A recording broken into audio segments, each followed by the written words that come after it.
In the name of Lord Jesus Christ, we shall continue our study in the book of Nehemiah.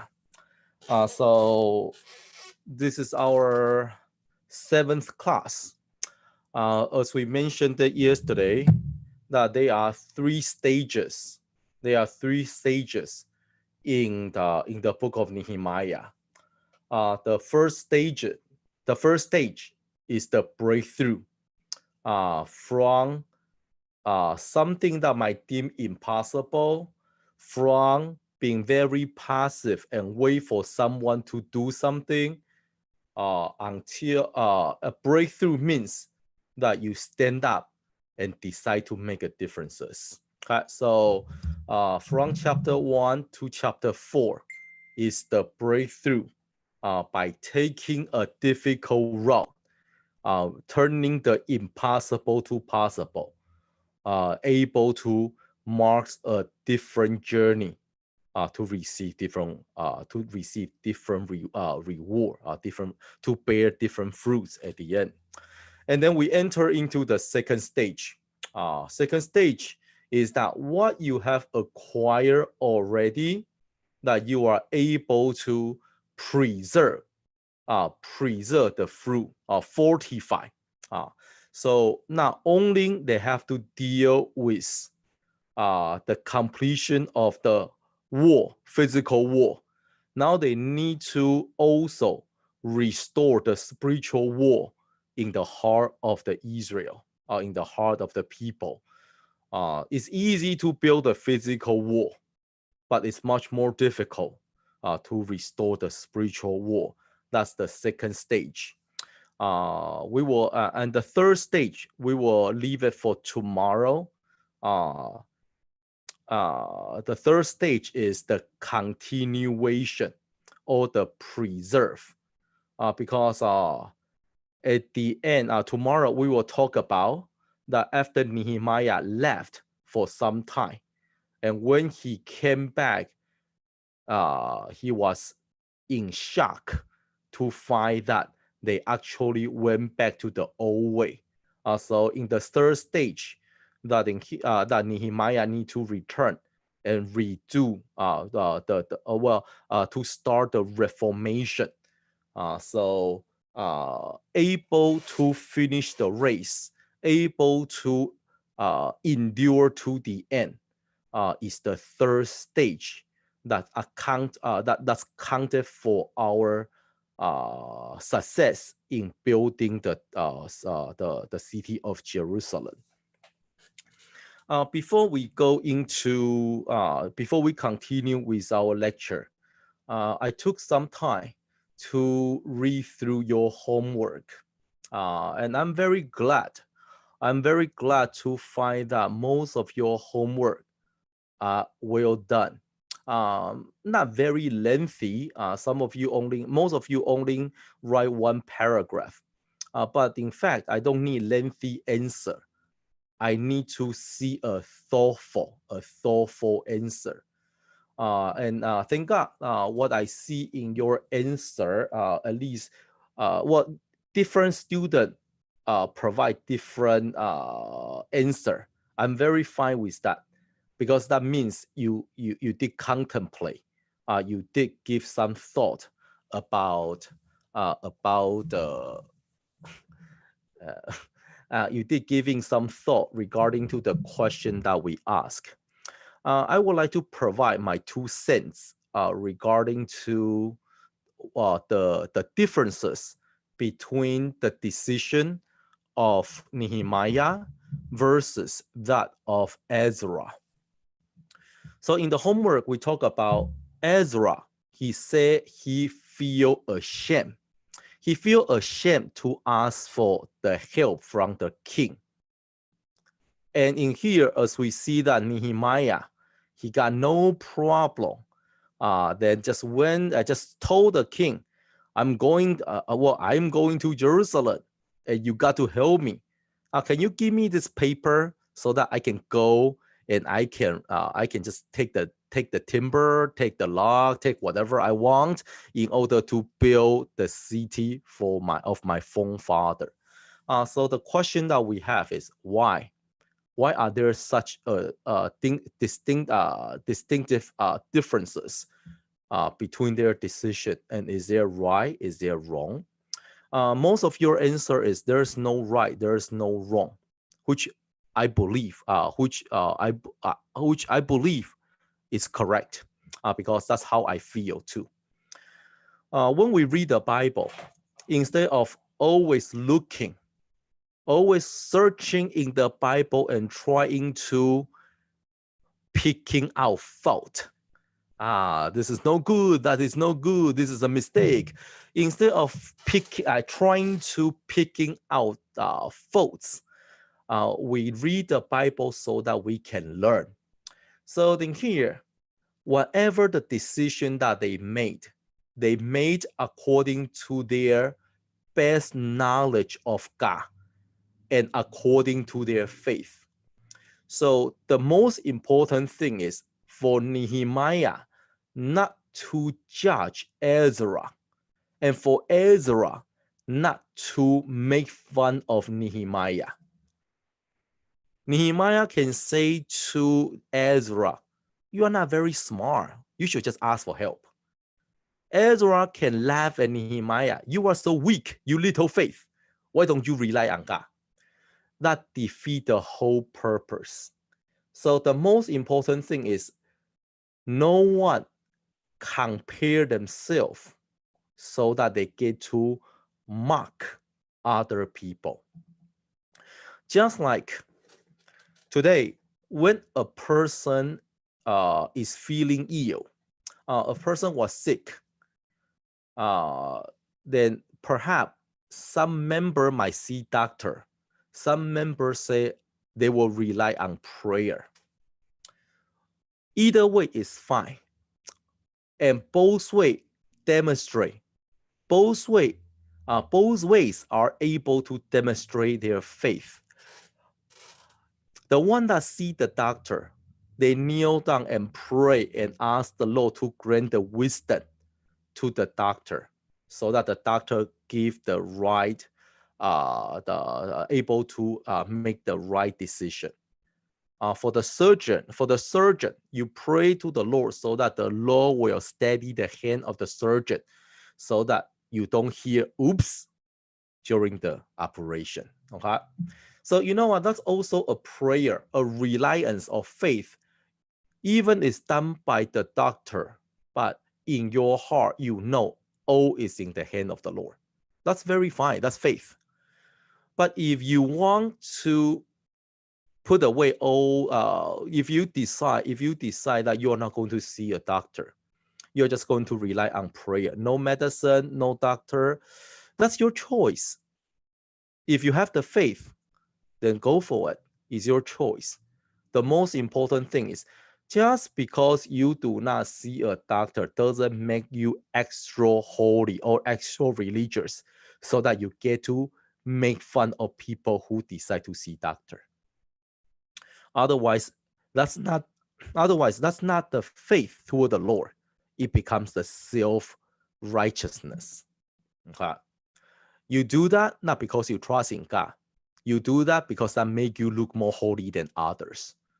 So be very careful. But the most important thing is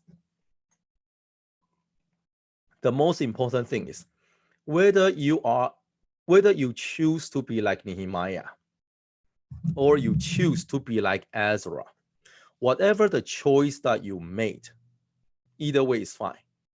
The most important thing is you are ready to face the result, whatever the outcome is. Whatever the outcome is, you say amen. Whatever the outcome is, you accept it, okay? Without grumble and complain.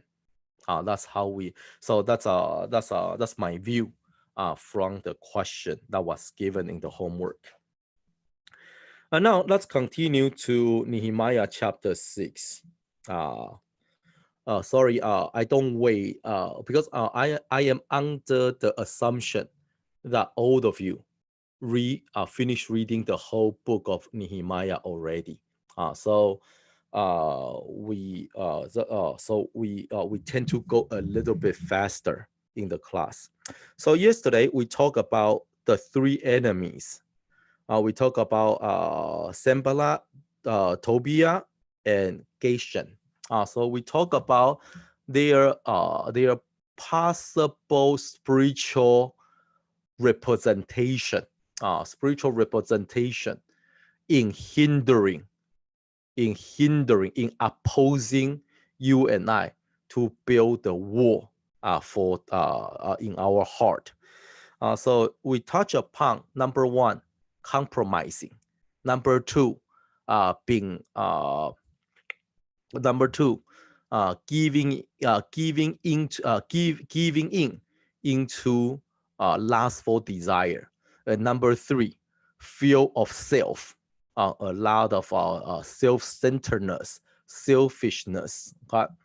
So all these three present a great danger or a great opposition in our generation today. Compromise, you see that every day. That your friend outside in the society, they keep on telling you it's okay. You don't need to be so serious. Okay. And further, even worse, that the lustful desire.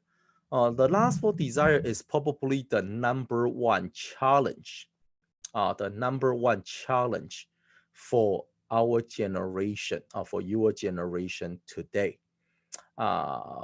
Because with all the advancement in technology, basically, we are seeing Satan in everyone's house easily. As I said to you, sometimes I wonder when the young people, the young generation, they told me that they are having this super fast computer, super big TV screen that was hooking up to their computer in their own room, and they have the super fast fiber optic internet. That as when I hear that, it always goes through my mind. Why? Of course I know why. You want something faster because you are not paying for it. It's easy because it's free for you.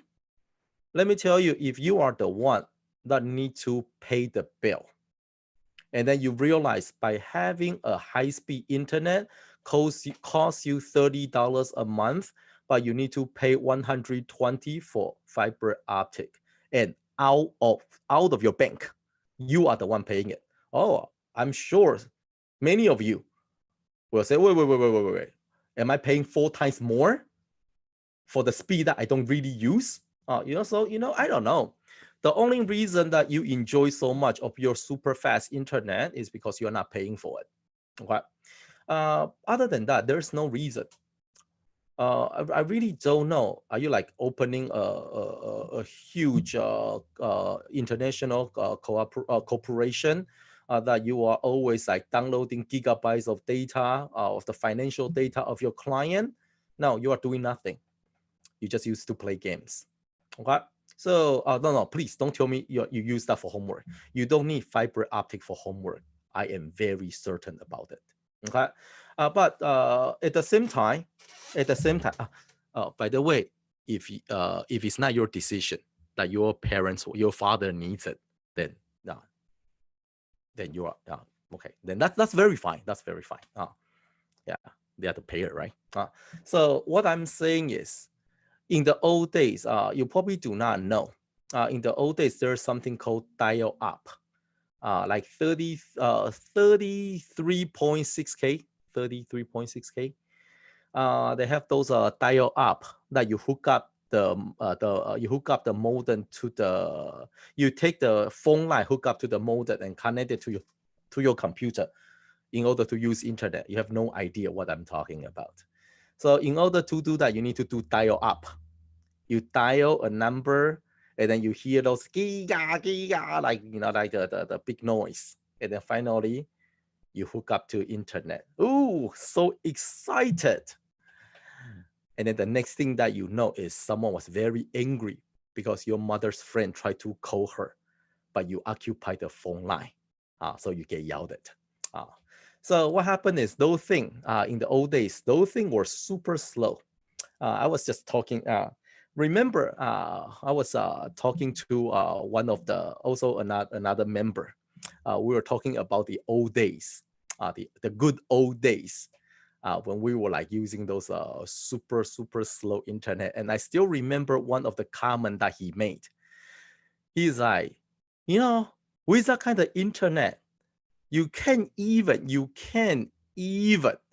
want to, you can't even defile your eyes. You can't. Not that you don't want to, but you just can't, because there's no mean. You want to download a picture of, something that you shouldn't see. So you are like, sweating, excited. No one is around. You're in your own room. And then you click download, or you click show the photo. And then you see like, that. And you're like, I'm seeing the hair now. I'm seeing the hair now. After 20 minutes, you get lucky if you get to the eyebrow. Okay. So, then you look at underneath about the like download speed, and it says 3 hours and 24 seconds, 24 minutes counting. And usually, most of the time, we just say, you just like forget it. Yeah, it's like a bucket of cold water poured on you, and you're like, yeah, forget it, and you walk away. You go out and play basketball. So, I know we are in different generation. There is no way for you to go back to use the dial up, even you want to. But what I'm saying is, be very careful, young generation, especially in NYTS, in high school SSC, now even in junior high, in J1 SSC, we are seeing more and more Q&A about the curiosity of lustful desire. It become a very, very common Q&A questions, asking about how far is too far, is this sin, is that sin? It really worry the workers in the church. So instead of pursuing for holiness, instead of dreaming big for the Lord, now the young generation only want to know, how far can I go before I die? Or the young generation keep on asking, is it sin? Is it sin? Is it sin against God? Let me ask you one question. How many of you been in Great Canyon?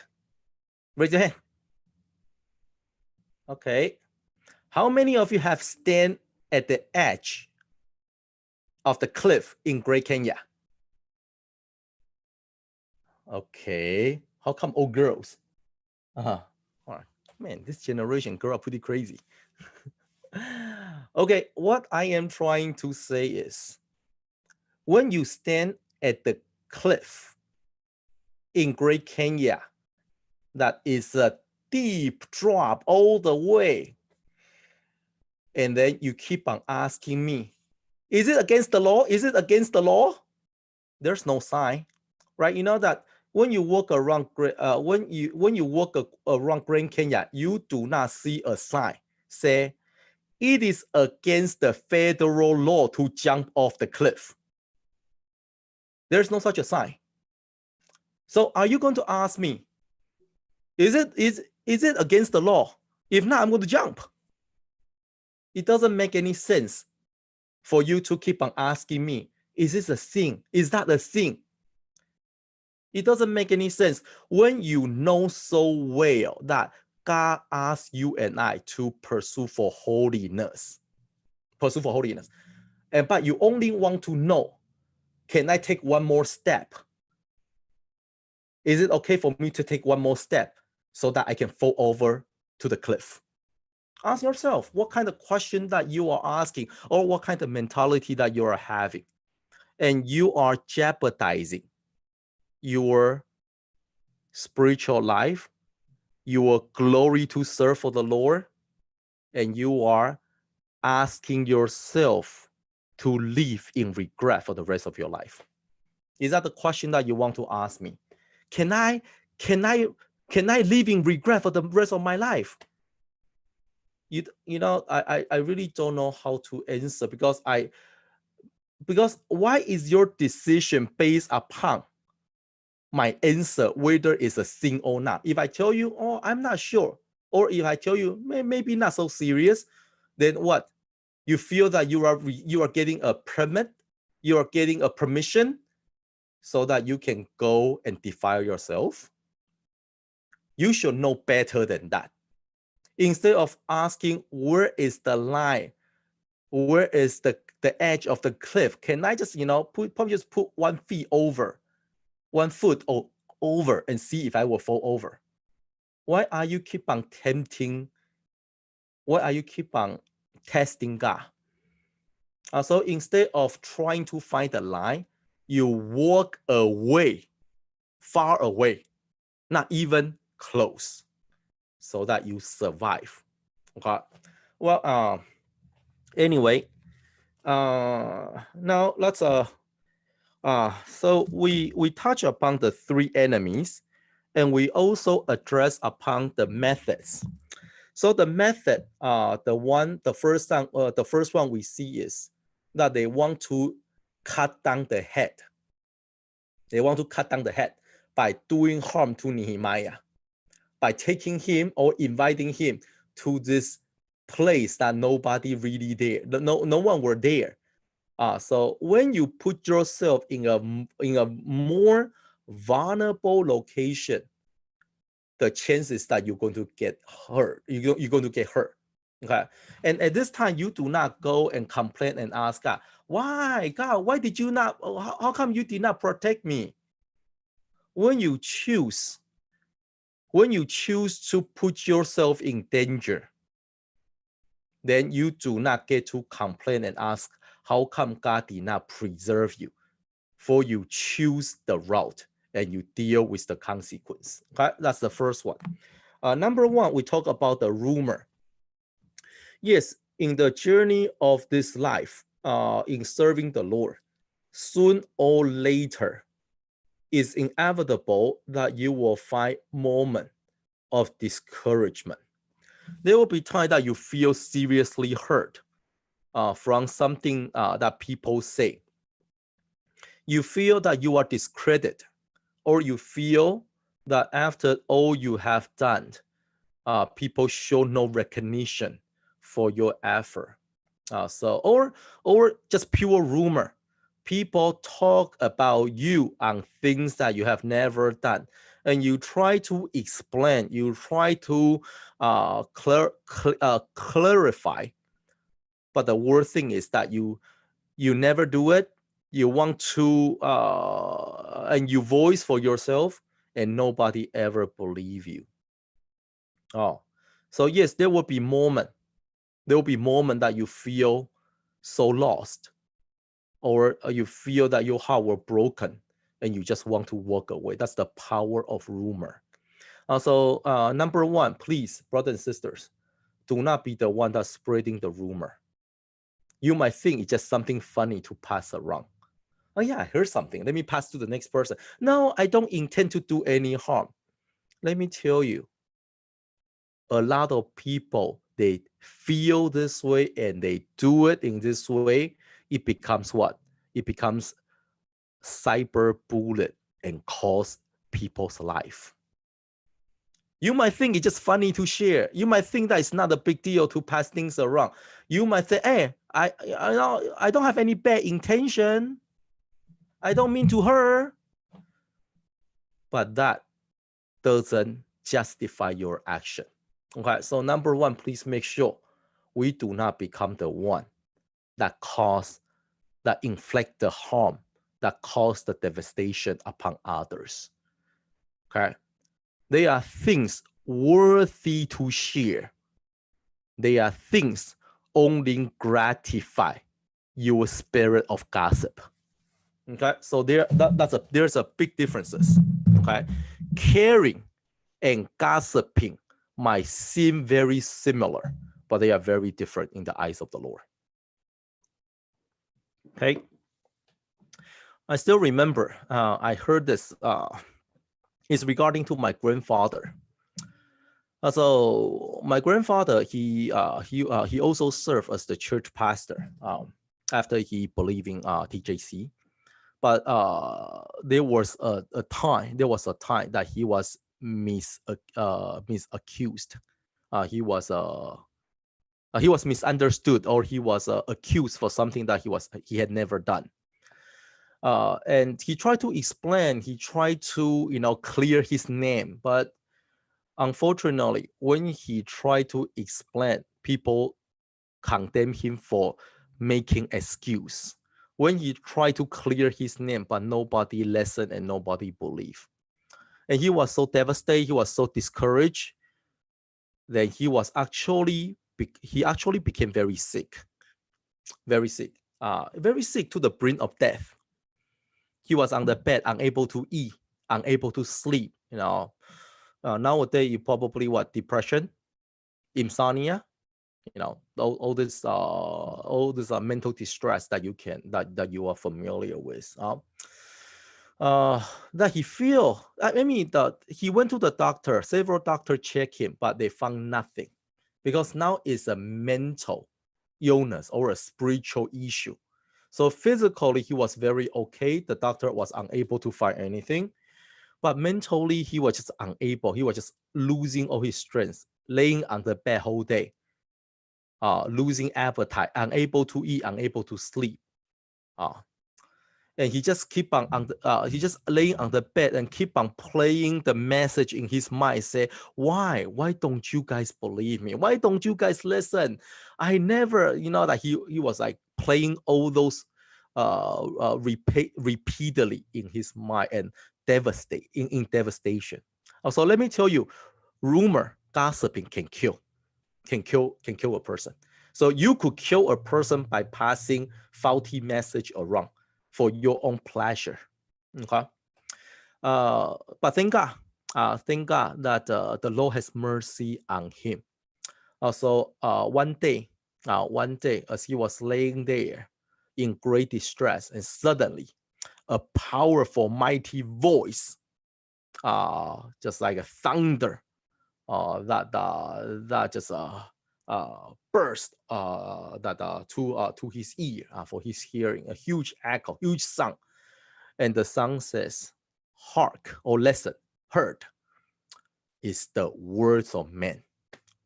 That if you keep on listening left and right, you only hear all this, all this different voice of men. 说听是众人的声音. If you keep on hearing, you care so much, those are all the voice of men. And then the second statement said, belief is only in the words of God. Also, suddenly he said that he was awoke, suddenly woke up from a nightmare, from a bad dream. And all those mental distress, all those broken, feeling of heartbroken and about to die, is like a heavy load will lift from his shoulder. And suddenly he just got up from the bed and he said to himself, yeah,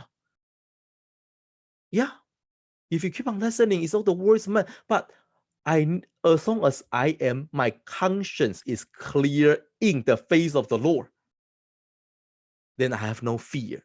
It's just like that. Just like that, in that blink of second, he was all healed. He was all okay. So, brothers and sisters, rumor can kill. So please do not allow yourself to become a tool used by Satan. And second, if today, in the journey of your life, whatever it is, either for serving the Lord or for something that really hurt your feeling, you have to remember that we do not lose heart, for we know that at the end, we answer to God and to God alone. So even people might not understand what we are going through.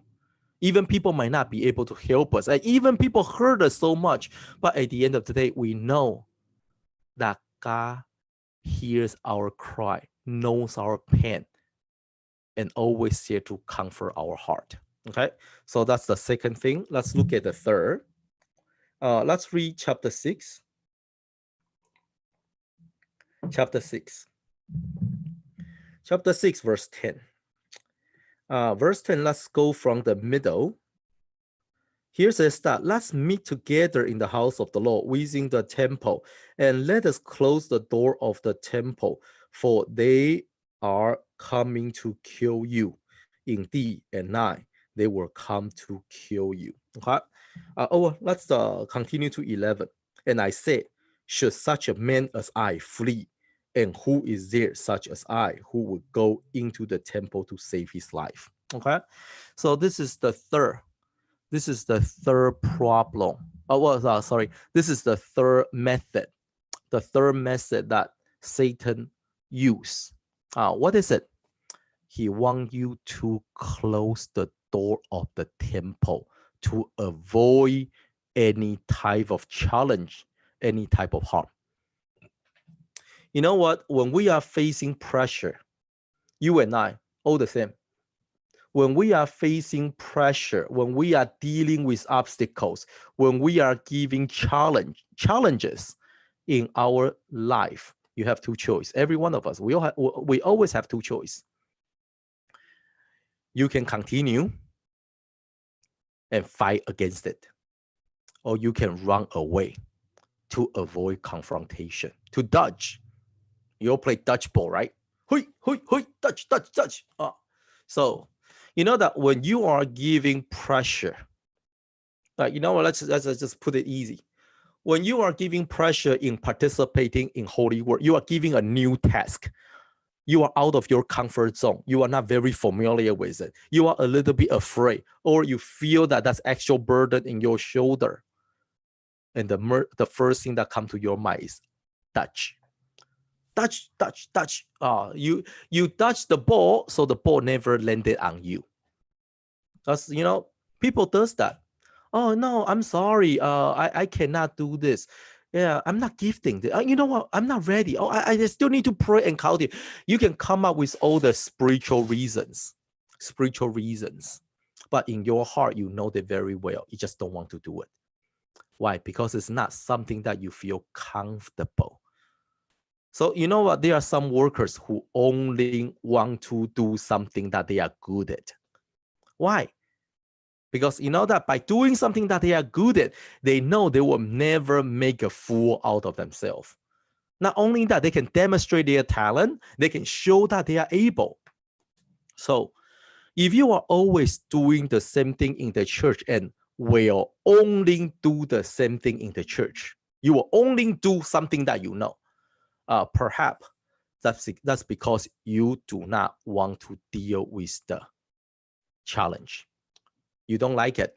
But another reaction, a different reaction, is that you might say, but I'm not good at this. I'm not, that I'm afraid. And the person, the council, the RE coordinator who come to you and say, but the church needs you. And your answer is, if this is so, if the church has a need, then let it be. We all know about this the most amazing woman in the Bible, right? So if you look at Gospel Mark, Gospel Luke, if you look at Gospel Luke, this is the most important phrase, one of the most important phrase for you and I today. In Luke chapter 1, verse 38. Luke chapter 1, verse 38. Annabelle Chen. Luke chapter 1, verse 38. Luke chapter 1, verse 38. Then Mary said, Behold the maidservant of the Lord. Let it be to me according to your word. And the angel departed from her. Thank you. So in here, this is the most important statement in the entire Bible for the workers. Let it be so. Okay. So then here, Mary doesn't like it. You know that yes, for Israeli woman, for the woman in Israel, for throughout the generation, they all dream to be the mother of Messiah according to the prophecy. But nobody expect in this way a virgin giving birth. That was not the way. That was not the way that they thought, or not the way that they expect. Okay. They love to be the mother of Messiah, for it is glorious, but they totally were not prepared for this method, for the will of God to be granted. Okay, that's why Mary were in shock when she said, "How can such a thing happen? That I am not wedded yet. I'm a virgin. How can it be?" And you know that even Mary and Joseph knew that the pregnancy came from the Holy Spirit, but the reason that Mary was so hesitant, because she knew what is coming. All the finger pointing behind her back. Okay? Try. If you were married, try to explain. But this is from Holy Spirit. But angel came and told me, you know that no, Joseph and I, we didn't do anything. But people, yeah, whatever. Yeah, we believe you.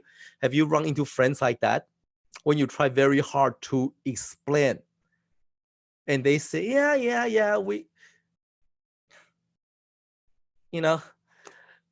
I should take a picture of the screen, of my screen, that I have Joseph on my left, and I have Amanda on my right. And when I say this, yeah, and they just look at each other and have this weird smile in their face. And I just feel terrible because I'm the screen in between them. Yeah. So this is what happened. People might acting or pretending, or even they give you this, yeah, we believe you, but from their facial expression, you know that they are just making fun of you. Just making fun of you. They make fun of you behind your back. Sometimes they have no fear to show that in front of you, that we don't believe you. You sinner. Okay? Your pregnancy is before marriage. You are this and that. A lot of talking behind your back or pointing finger. People look you as a shameful woman, and no one believe what you say. That's very difficult. That's why Mary knew what awaits for her when she was giving such an important and holy commission. But in here, she say, let it be. So brothers and sisters, as we are serving the Lord, in here, people can tell you, that in here, like just like the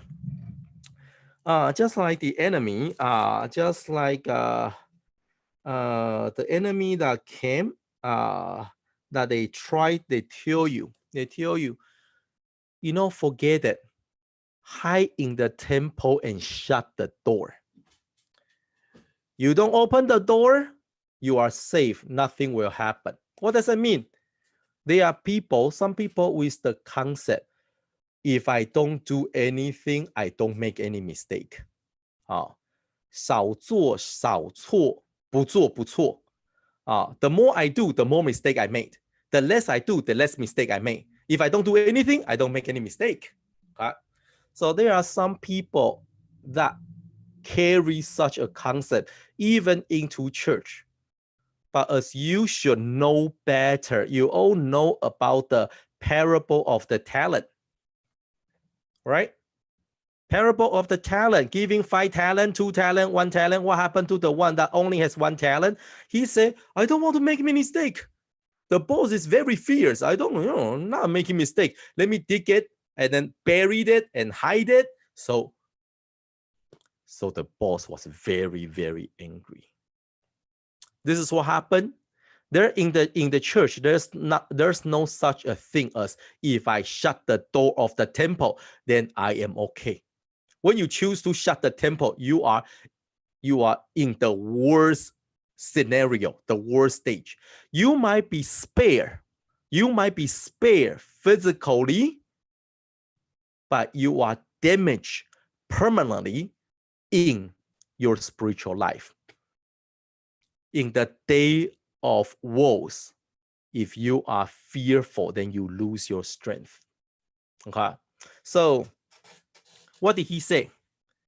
In here, Nehemiah in verse 11 says, such a man as I. A man as I, how can I run away? How can I hide myself? Okay, this is not about being proud. This is not about being proud. This is not like, Nehemiah is not saying I am a great man. But what he is saying, what he is mentioning is saying is, he knew that he served as an icon, an iconic figure that everyone look up to him. So the moment he decide to retrieve, the moment he decide to yield, to surrender, it basically mark a precedent or an example for all the Israel. So that in the future, when Israelites, they were under great distress, they look at Nehemiah. Well, even the boss ran away. Okay, if he can hide for his life, I'm nobody, I'm hiding my life. Because he was the example.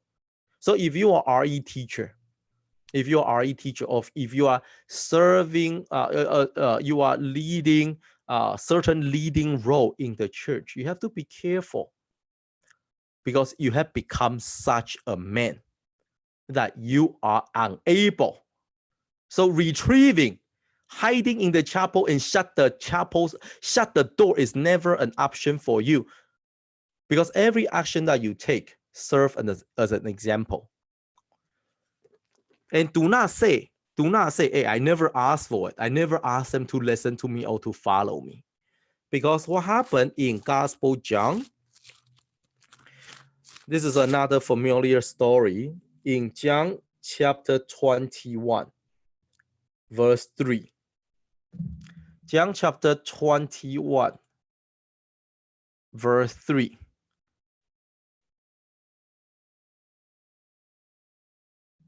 Clara? John 21, verse 3. Simon Peter said to them, I'm going fishing. They said to him, We are going with you also. They went out and immediately got into the boat, and that night they caught nothing. So see what happened? That he did not ask them to go, but they went with him anyway, for he was the oldest. He served in some kind of leadership. So when he said, I'm going fishing, he did not ask them, say, hey, come with me, let's go. He did not say, let's go fishing. He only said, I am going fishing. But they say, we will join you. So it ended up that one person's choice continuously impacting the herd, the crowd, the group. Okay, so you might be taking that role as well. So do not say to yourself, hey, you know what? I never asked this. I never asked for this. I'm just walking away. Come on. I never asked them to learn from me. I'm just, ready to shut the door of the temple so that I'm just busy. Okay. They might not understand. And the impact is real. The impact is real. In one of a TA meeting, teacher parent meeting, in one of the local church, there was a meeting with the parents. PTA. I was trying to come up with it. PTA, PTM. But so it was also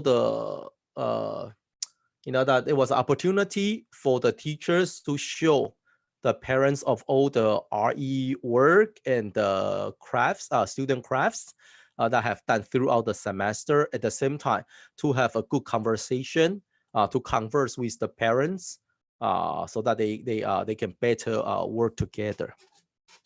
So in this PTA, that the parents, the children, and the RE teachers, they were sitting in the same room, having this very comfortable atmosphere, like chit chat about the achievement of the children. And then the teacher, the RE head teachers, say to the parents, yeah, this year we have implement the encouragement for the student to join the evening service, so that they are giving this note, this template, so that they can write sermon note, a sermon note template. So all the students, we take attendance, they will write sermon notes, and by Saturday the teacher collect them, and then it works out very well. Our attendance of the student attending the evening service become much higher, which is good, which is real, because in the past that the parents doesn't come. The parents just after work I'm tired. But now since they implement, the RE department implement such a program, now the student, the children nag the parents. So you know how this work. You know how this work in our generation. Whatever the children want, the parents give to them, including faith. So when the children say, "I need to go to church," I need to go to church. My RE teacher said go to church, and the parents say, "Oh, okay, let's all go to church." Okay.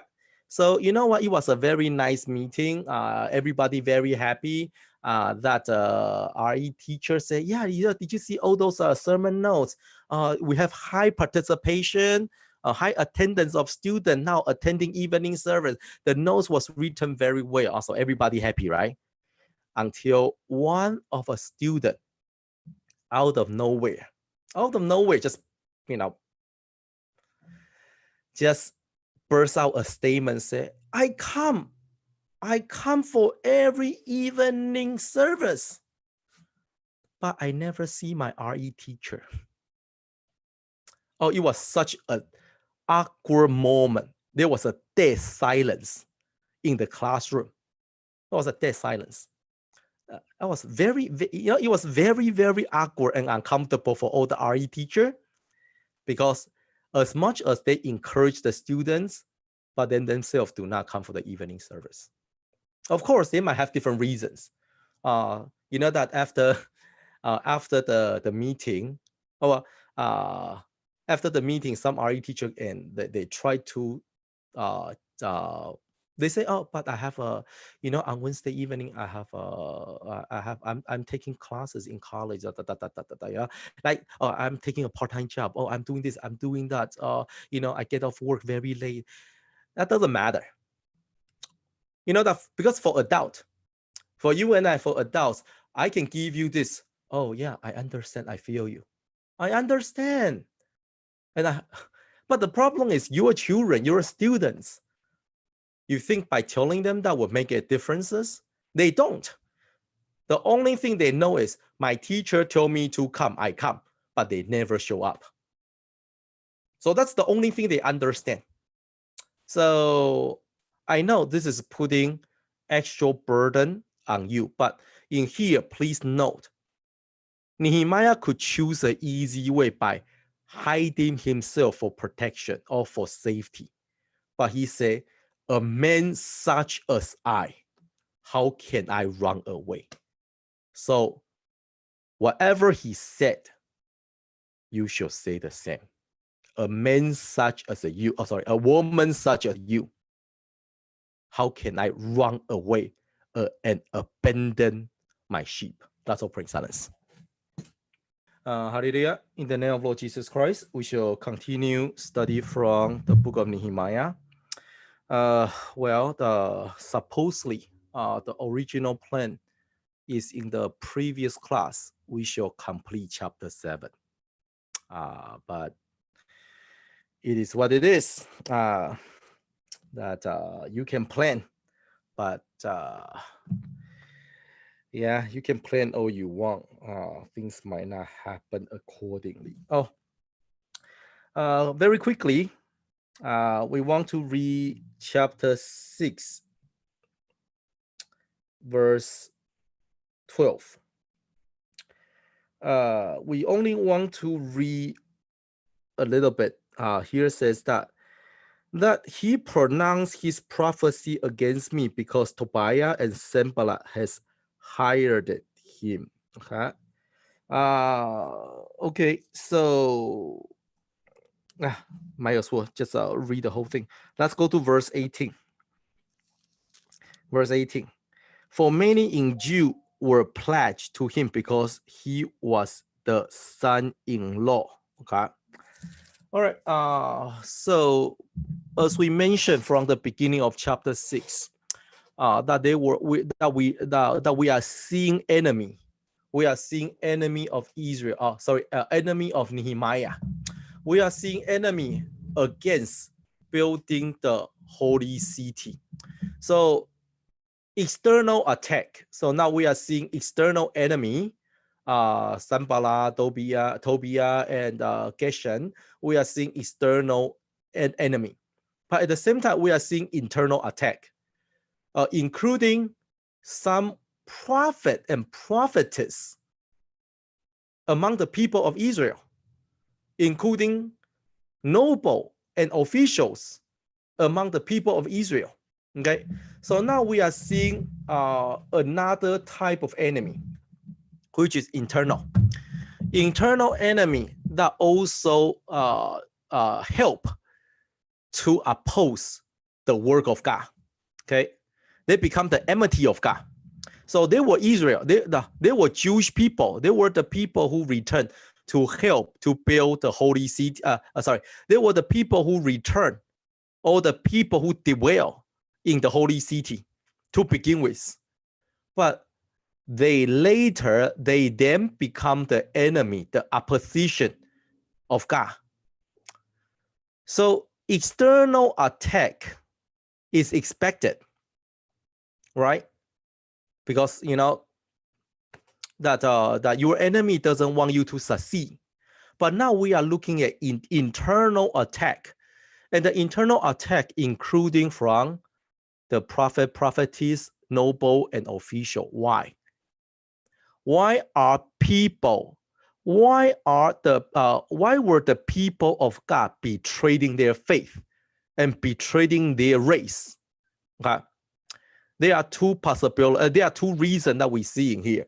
Number one in here says that because they were hired. They were hired by Sanballat and Tobiah. They were bribed. Okay. For some benefit, so for some personal interest that they gave in, they surrender their personal integrity. And they also surrender. Well, basically, they betray their country. They betray their faith. They betray their, number one, they betray their faith toward God. Number two, they betray their country, representing by Nehemiah. And number three, they betray their responsibility as a prophet and prophetess. Why? Bribery. Personal agenda, personal benefit, personal profit can sometimes blind a person to do what is harmful internal. Oh, that's the first thing just for you to keep in mind. Number two is marriage. Here says that because they were related by marriage to the to the family of Sanballat now. Okay, and here says that the many Jews were pledged to him because he was the son-in-law. Okay, that that's why in verse 19 say they always say good things about Tobiah. All right, so now we have the royalty or noble or high class official who were intermarried with the enemy in order to form the bond and stronger alliance. Why? Because for this kind of family, like high class family, they always plan for what if. Very smart. They always plan for what if. What if that Nehemiah fail? What if that the king does not like a city of Jerusalem. What if? So they always need to prepare a back door for their family to flee in the time of destruction or in the time of the worst scenario. So at this time, what did they do? What they did is they joined alliance with the enemy by forming marriage relationship, so that now they are related. They are able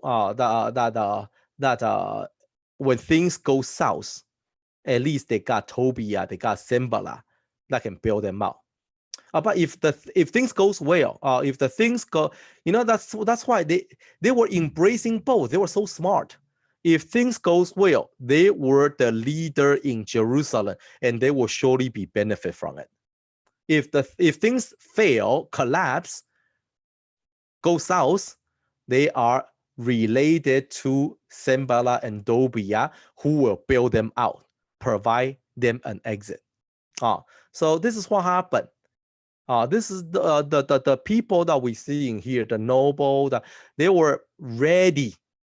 They were ready to harvest the fruit either way. Either way, they want to win either way. All right. So this is a reminder for you and I. Why would a person become the enemy of God or become the traitor that betraying the church? Two possibilities, two reasons. Number one, bribery. In order for you to fulfill your self agenda, in order for you to gratify your own desire, you might make decision that's harmful to church but benefiting to yourself.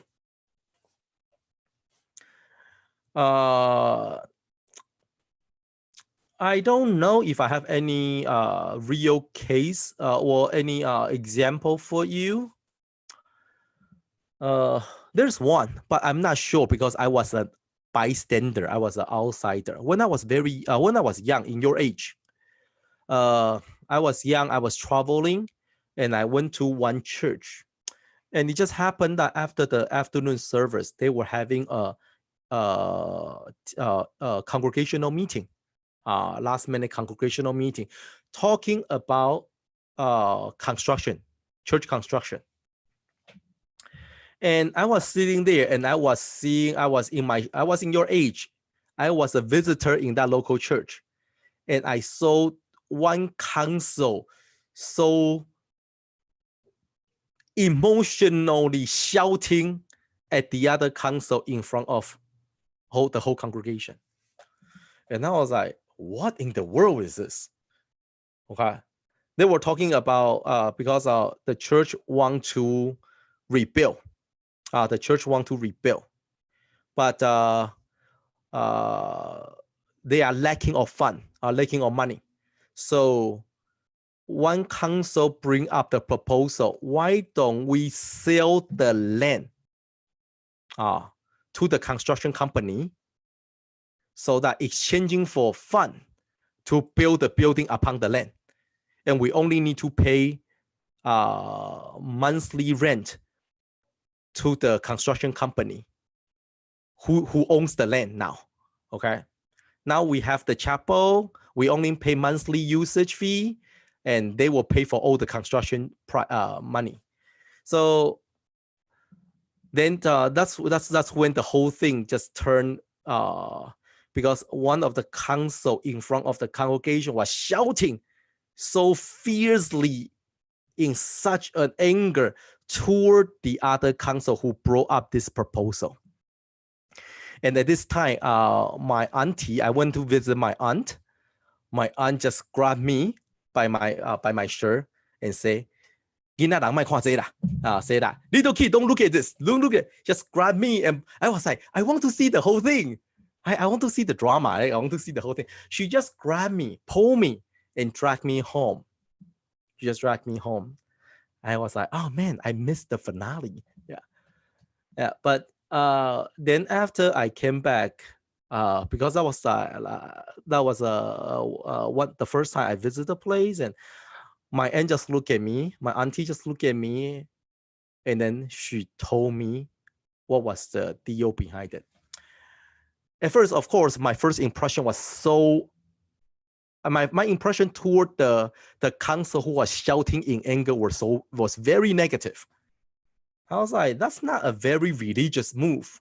As a council shouting in such a loud voice against another worker of God, that's not right. And then later I learned, my auntie told me, of course, why?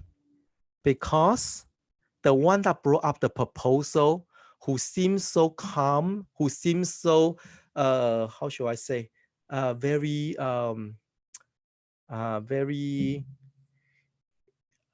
calm even when shouted in front of others. Like he was like a demonstration of the virtue of patience and love. Like all these things.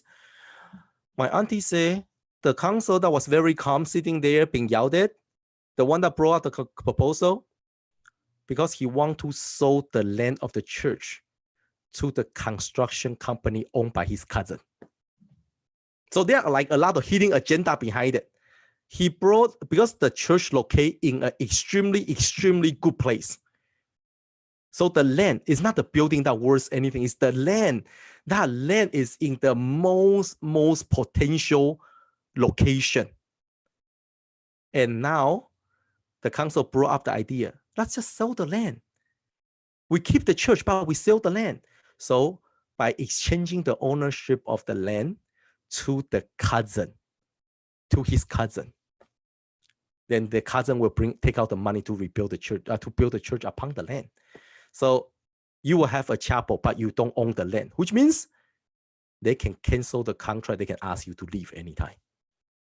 So you know what? The reason I brought this is because if you only look at the surface, you cannot tell who is good, who is bad, who is, voicing out of worry for the church of the Lord, or who is playing games and have a lot of hidden agendas. So number one, if you don't know, don't make judgment because you do not know. Number two, that when we serve in the church, be careful if you have a lot of hidden agenda that make you the enemy of God. Okay, just like in here, they prophesied, the priest, the prophet and prophetess, that they were blinded because they were hired from the worker of God. They were hired to become the tool of evil. Okay, that's why when we were at TTP, when we were taking classes in TTP, we were also being warned by the instructor. Be very careful. Be very careful, especially when they are people who always want to treat you, take you out, Japanese cuisine, take you out, eating lavish all the time. Of course, some members, they do that out of love, sincere love, but not all. So number one, we should not take advantage upon the love of the member. Just because they have a lot of love for the Lord, so they're willing to treat you good, doesn't mean you need to or you should accept all the time and take advantage of it. That's the first point. Number two, be careful of who you eat with and why they are treating you. Okay? Some are out of genuine God-loving heart. Some because they want you to be on their side or to be used by them. Okay, so that's why in the Bible it also say when you are eating, is it eating with the king? Take a knife and leave it in the throat. Be careful what you say. Be careful who you are eating with. Be careful of your gesture, because you might be used to become a weapon of evil, a tool for the evil. Just like in here, like the prophet and prophetess. And the second thing is by connection and relationship. Okay, we all have friends.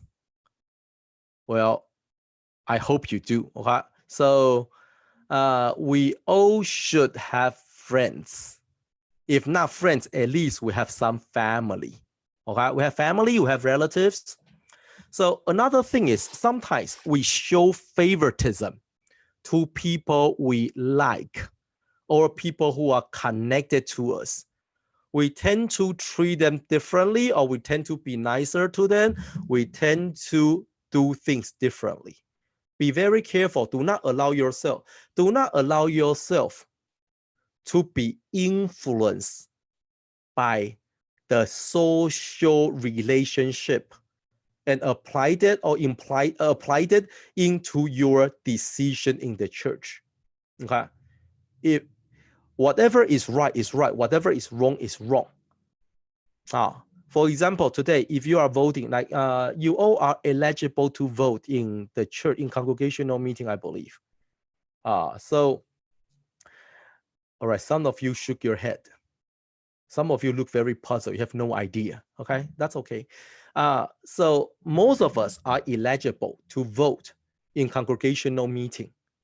When you are casting your vote, the moment that you cast your vote is the mentality says a lot toward the Lord. Because at the end of the day, by the judgment day, the Lord will ask you, why are you casting your vote on the person who hardly show up in the church? You say, because that's my cousin. Because that's my best friend. Because you know what? He treat me for ice cream all the time. Then you are in great trouble. Because you are no different than here. You are the enemy of God. Instead of put God first, you put your connection, your relationship, your friendship ahead of God. Okay? That's another danger. But you know what? What we are saying is, when you vote, or when you choose the RE teacher, if you are the head teacher, you are the coordinator, you make your decision based upon what is the best for the church. If your best friend, if your relative that you knew very well happen to be the best candidate, God-loving, zealous, working hard, care about the student, by all means, please vote for the person. Do not say, that's my relative. I don't vote for my relative. Or I'm very righteous, very just. No, it's never about you. You vote whatever is the best for the church. It has nothing to do with your relationship, connection. You only care about the best for the church. Then you can keep a clean conscience in front of God. Okay, so we are in great trouble. Let's go to chapter 7. All right, speed through chapter 7. Now let's read chapter 7 from verse 1 to verse 3. Nehemiah chapter 7 from verse 1 to verse 3. May I ask Chris Wu? Verse 1. Then it was when the wall was built and I had hung the doors, when the gatekeepers, the singers, and the Levites had been appointed, 2. That I gave charge of Jerusalem to my brother Hanani, and Hananiah the leader of the citadel, for he was a faithful man and feared God more than many. 3. And I said to them, do not let the gates of Jerusalem be opened until the sun is hot, and while they stand guard, let them shut and bar the doors, and appoint guards from among the inhabitants of Jerusalem, one at his watch station and another in front of his own house. Thank you. So then here now, in chapter 7, it began as the war was completed. Now the war was done. But the war was done. That's not the end of it. So building the wall or completion of the wall is not the end of the project. It's not the end of the work. Why? Because now in here, there are a few things that you must do after you complete building the wall. Number 1, make sure that you put the door. All right. So number 1, I hung the doors. Number 2, I put the gatekeepers. Number 3, I placed the singers. Number 4, the Levite being appointed. Okay.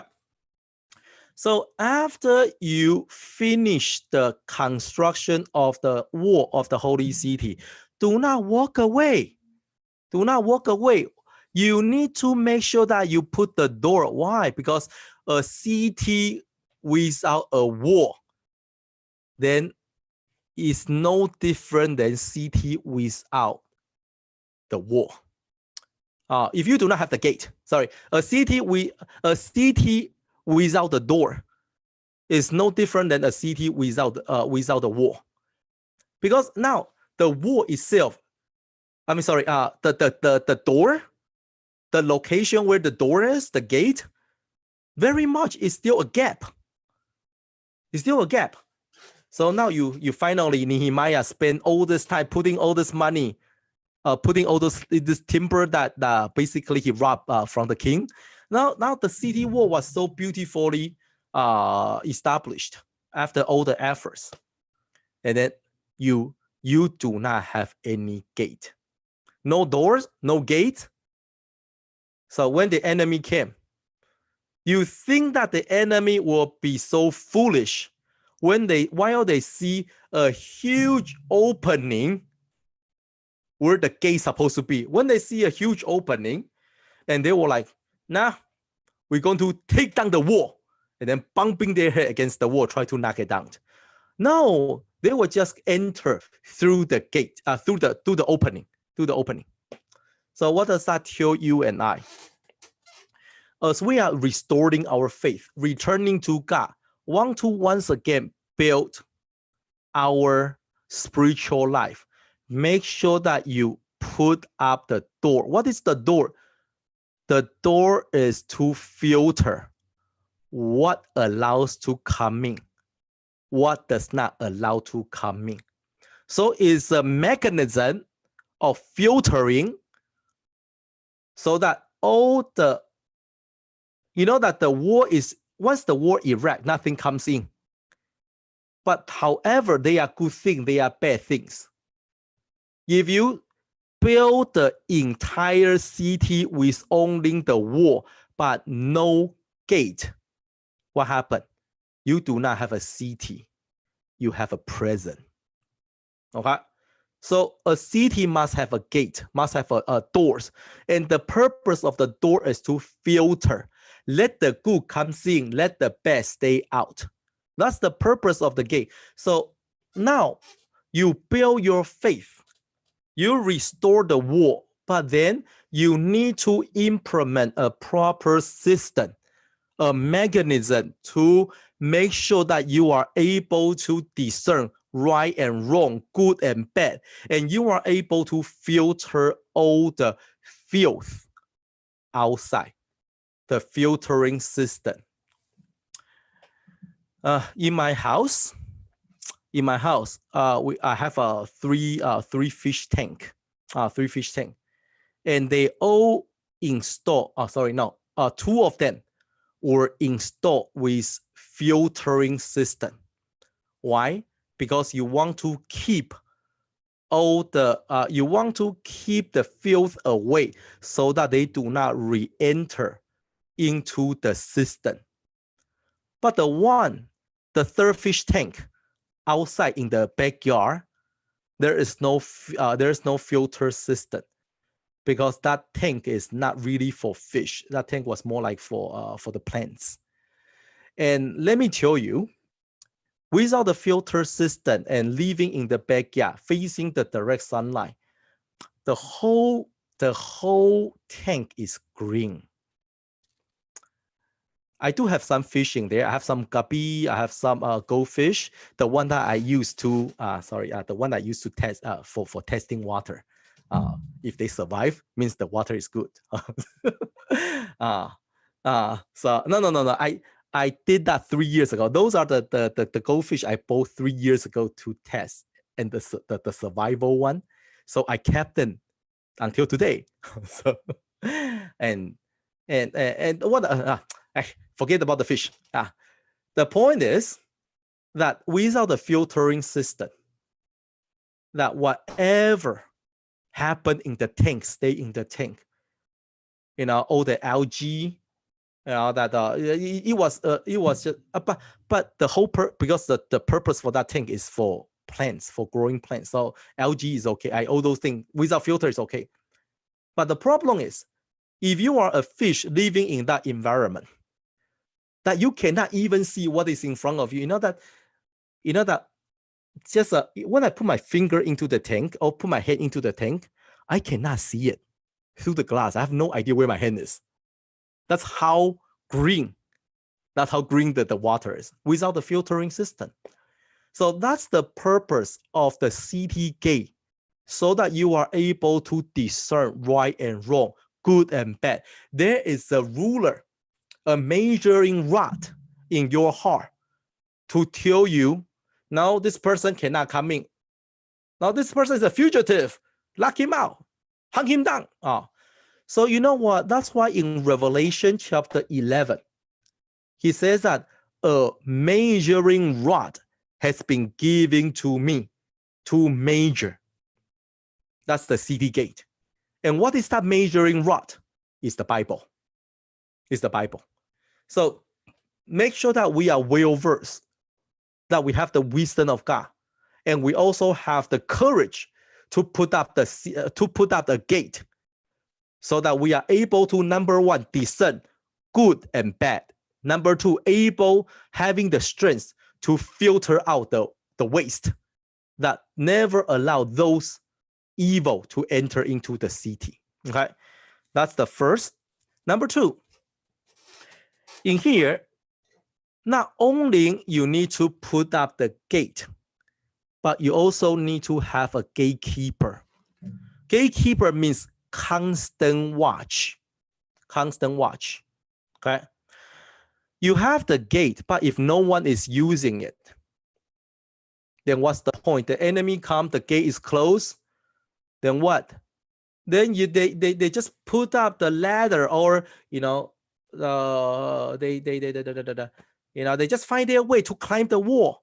But if no one is guarding, no one is watching, even there's a gate, even there's a wall, but if no one is stopping the enemy eventually comes into the city anyway. It might be a bit more difficult. All right. So for those who know the Bible, it might be a little bit more difficult for Satan to enter their heart. However, if they are not on constant watch, constant examination, like what David said. David said to the Lord, look inside of my heart and see if there's any fault. That's the gatekeeper. Gatekeeper is a constant self-examination. All right. Self-evaluation, constant evaluation, always taking the Bible and measure our heart to see that if we are still in accordance toward the teaching of the Bible. That's the gatekeeper.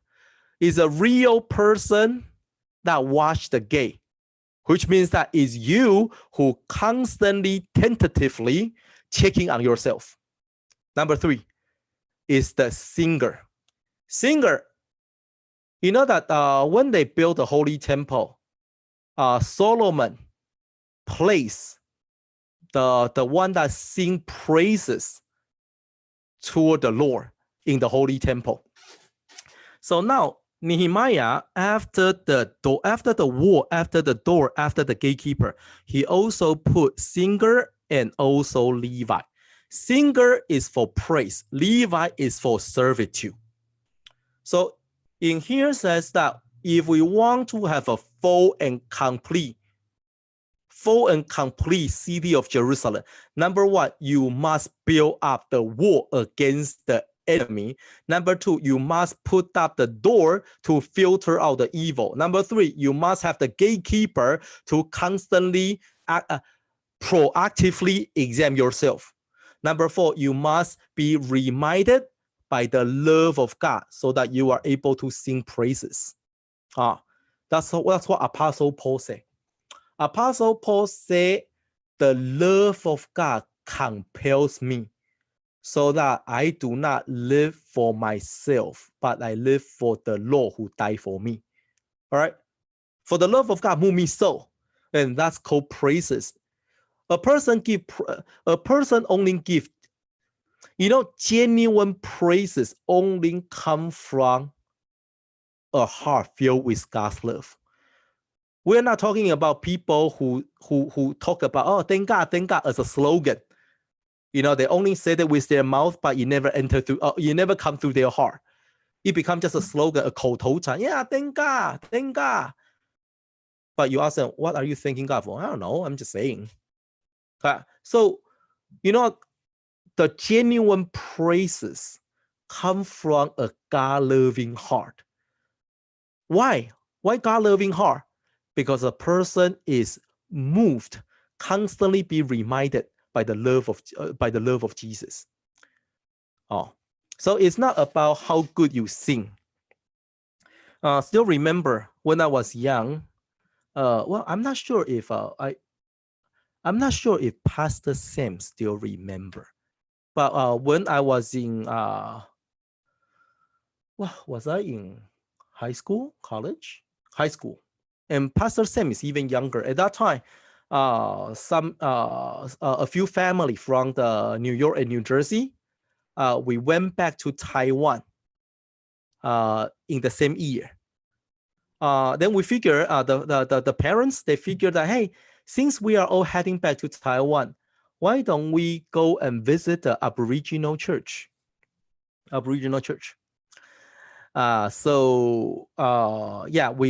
contact the parents, they contact Taiwan GA, and Taiwan GA arrange a tour, a few days, I'm not sure, 3-4 days visitation to the Aboriginal church, the mountainside church in Taiwan. It was one of the best memory in my life. I still remember that the church that we visit, there are several churches that we visit, and one of the church that we enter, we see on the whiteboard, on the blackboard, they wrote with welcome American members visiting us. Okay, member from America, member from United States. But as we are entering to the chapel, they were like, hi, hallelujah, clapping. But at the same time, I hear murmuring. Saying, they are not white people. They are not American. They are just like us, Chinese. They were under the impression, members from US, like, American, until Pastor Sam came in. And they were like, oh, there's one. Because even until today, Pastor Sam still very, very white skin. I'm sorry, I'm no offense. I don't know how to describe pale skin. But when he was young, it's even he entered and all the members got excited. All the Aboriginal members got so excited. Wow, American. But anyway, don't tell him I say that. But I still remember, because as we were visiting different. Wait, this is NYTS, which is broadcast through YouTube. Oh. All right. Now let's be serious. So I still remember that as we were visiting different churches, that very often, this is what happened when you visit Aboriginal church, that in the evening there's always hymnal fellowship. That as we know, a lot of Aboriginal members, their voice is like angelic, amazing angelic song. But out of all the choir, out of all the hymnal time, out of all the beautiful melody that I heard, there's one that I remember the strongest. That because the fellowship is that you want to sing, you just raise your hand and you go up, either by yourself, with your family, or with a few friends. Feel free, taking turns. It was a great time until one elderly brother raised his hand and said he want to sing. But the thing is, his voice was so bad, so broken, so rough. But as he was singing, then the whole chapel all quiet down. The only thing that you hear is the echo of his broken voice. Then everybody start crying. Even after all these years, even by thinking about it, it just, yeah.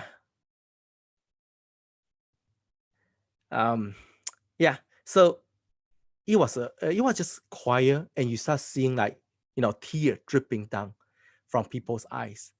His voice was so bad, broken, out of tune, but that's the first time I understand what does it mean by I sing to you with my life, not my voice. Because he was singing his life. He was singing the love of God. He was singing all these years of experiencing God and how God holding his hand and walk through all the moment of difficulties in life. And that was very moving. So this is the singer that we need, able to sing this kind of praise because their heart are truly touched by the great, amazing love of God. That's also what we need to place in our holy temple. Always be compelled by the love of God. And the last one, Levi. Levi is the servant in the holy temple, holy to the Lord. But Levites, as you all know about the story, so I'm not going to repeat the story. In NYTS, you should know the Bible very well. We all know that originally Levites were cursed, right? Because they slaughter people. They slaughtered the people in the city of Shechem. All right. So that's why Jacob was very angry. So before Jacob died, when he made prophecy about the children's, he mentioned about Simeon and Levi. And they say that they are like, angry child. They are the tool of wrath. They kill for no reason. They kill for no control. So they shall be cursed, and they shall not have any inherited land. But as we know, when did their life change? It happened in the event of the golden calf. We all know that.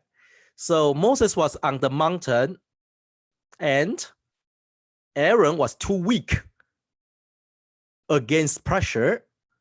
So when Israelites were shouting to Aaron, make us a god, make us a god. And then Aaron made them a golden calf. We all know this. So when Moses came down from the mountain, he was furious and he shouted for those who side with God, come to me. And the Bible says the tribe of Levi gathered behind Moses. And then they took the sword, obeyed the command of Moses. They took the sword and start killing their own brothers. So what does it mean by being the Levi? Being the Levi means that you are siding with God. You are siding with God. There was once that I read a story. I'm not sure if it's true, but I think it's a good story. That during the Civil War, the North and South, during the Civil War, the South were winning, the North were retrieving. But in one critical battle, out of nervousness and out of worry, one general asked President Lincoln, President, do you think that God is on our side? Okay, that's a question that the general asked. So posting, the honest app, the president doesn't lie. So after posting for a few moments, that the president replied, he said, whether God is on our side or not, I do not know. And then he continued, he said, I don't know if God is on our side, but I just have to make sure that I am on God's side. Today, God is not the genie in the lamp waiting for your command to serve you.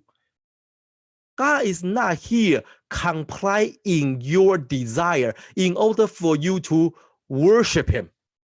He is in control. He is the master. So, talking about Levi serving, as we mentioned from lesson number 1, holy work. What is holy work? That a lot of people think that anything that you do in the church is holy work. No. Holy work is the work that you do for the sake of the Lord. You do it for the Lord. Okay, it can happen in the church, it can happen at home, it can happen in school, it can happen at work. For any work that's not done out of a genuine heart for the Lord, that's not holy work, even if it's done in the church. Okay, so now Levi, people who side with God, people who are willing to sacrifice. Here, Moses said, draw your sword and kill the people that you see, including their own brothers. Put God first. That's Levi. So Levi means that you side with God. Levi means that you put God first in your heart. And Levi also means, the Bible says, they have no inheritance, for I, the Lord, is their inheritance. So Levi means that having God is the greatest reward, the greatest inheritance. That's called Levites. So in order for you to have a complete city of Jerusalem, the holy city in your life, you need all of this. You need all, how many? All 5 of them. 1, 2, 3, 4, 5. You need all 5 of them. Okay. City wall, doors, gatekeeper, singer, and Levites. Okay. Now let's go to verse 3. In verse 3, now there are some commands. In here it says there are 3 instruction.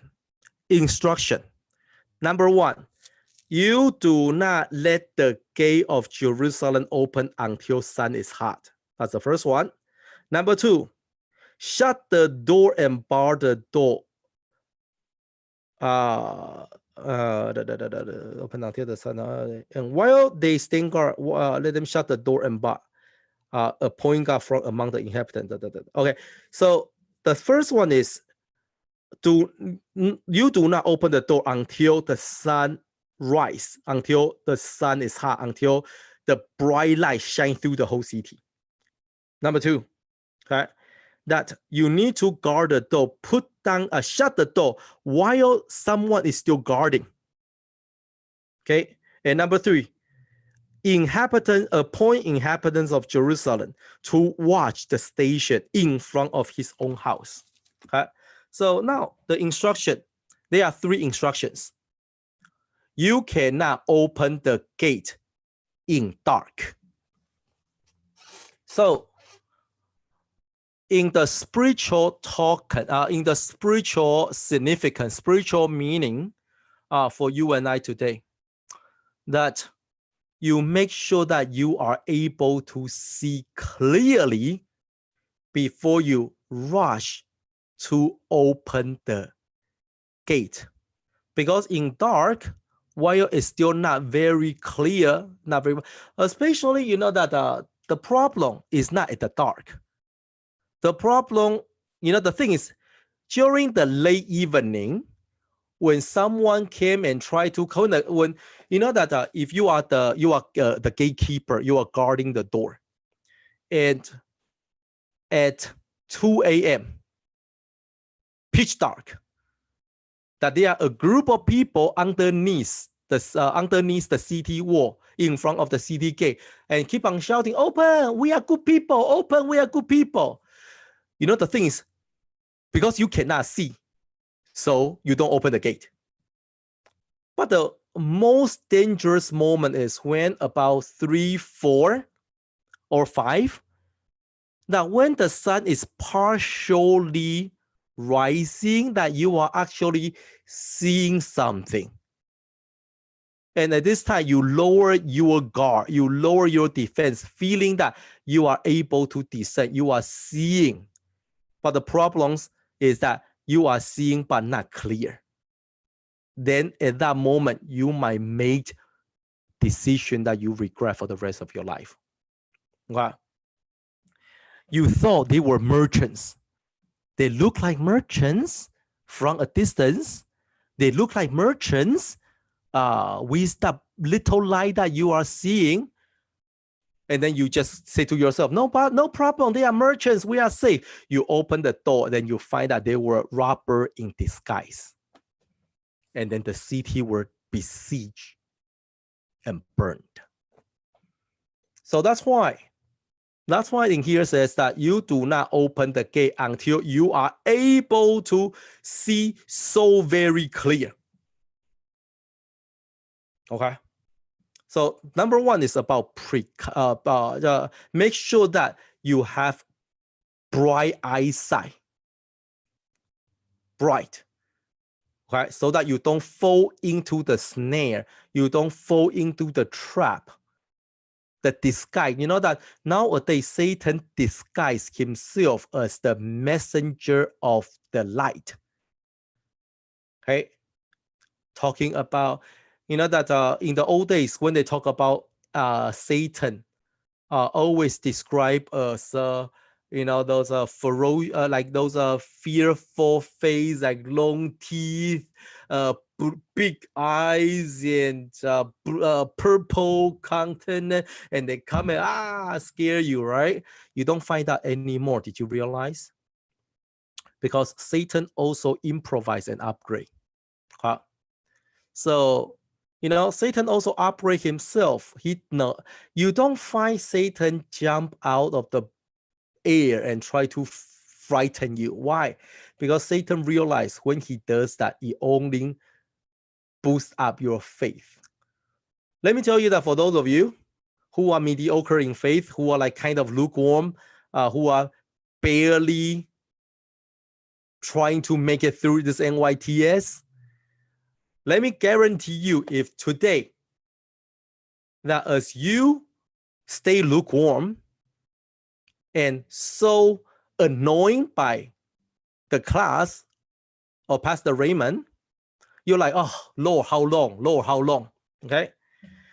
And then out of nowhere, as you were taking the break, walking to the kitchen, trying, when you open, let me not give you any graphical image. I know that some of you get scared very easily. Let me tell you that if suddenly Satan in this very fearful face just jump and frightening and then scare you, or like shouting at you, what do? Immediately you run back. Then you turn on your screen, and then you start shouting to all the NYTS participants and say, pray for me, pray for me, pray for me. Right? That's the result. So Satan know very well. So Satan doesn't do this kind of thing, but Satan nowadays they upgrade, they kill you, and they kill you slowly. Like how you know, I believe that you all heard the story about cooking the frog. You cook the frog in the cold water. You put the frog in the cold water, and you slowly cook them. So by the time the temperature is too high, it's too late for the frog to jump out. I shared that story once in Africa, and they gave me this, ew! And I was like, don't you guys eat frog? They said, no. I was like, those taste good. Yeah, in some country in Africa, they do not eat frog at all. But anyway, so be reminded, number one, the first one and the second one is very similar. Number one is make sure that you have the bright vision. You are able to see everything clearly. Number two, you shut the door and you bar the door while someone is watching. That's called constant precautionary. Okay. Number one is make sure that your eyes is bright so that you are able to see through the plot of Satan. Number 2, make sure that you are, is rather doing extra work than regret when it's too late. I heard there was a testimony from a brother you probably know, a counselor from the past, that he testified about his marriage. He said that he keep himself holy, that even, for example, when he's giving something to the sister, he makes sure that the sister open her hand and then he drop it so that no touching. That's how far he went. To make sure that he doesn't have any physical contact. It's so interesting. Now I have like Joseph and Amanda looking at each other again. We need to replace. Like I need to get myself out of this in between. It feels so awkward. So I should put their like their screen like next to each other. Yeah, so awkward. But that's how far he was willing to go. Okay, but be careful. You know what? Because today there are some social norms that was acceptable, such as shaking hands, even give a pat in the back or give a hug.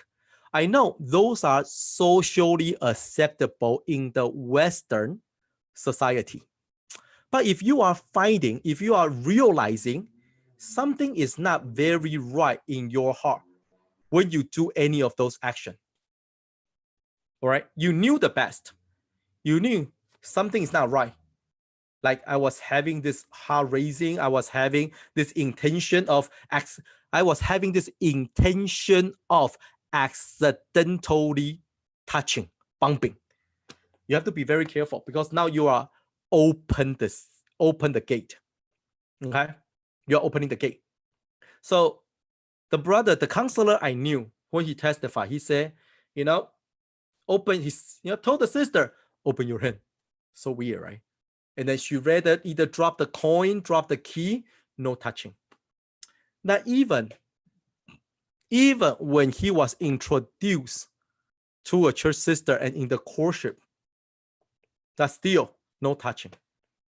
And he explained to the sister why.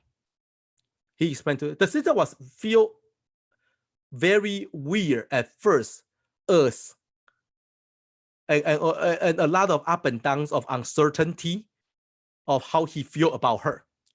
But then the brother took the effort to explain to her of his vow when he was young.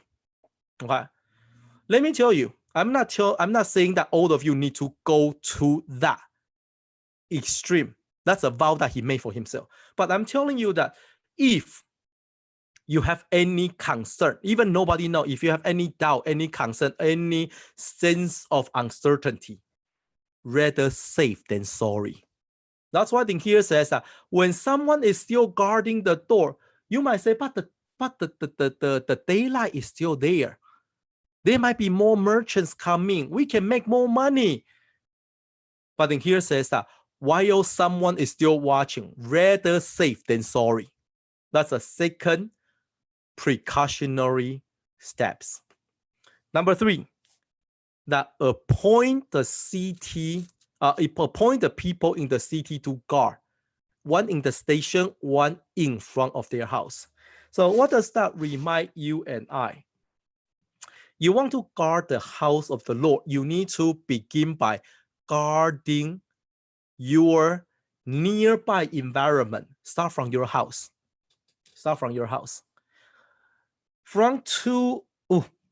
Way over. Sorry.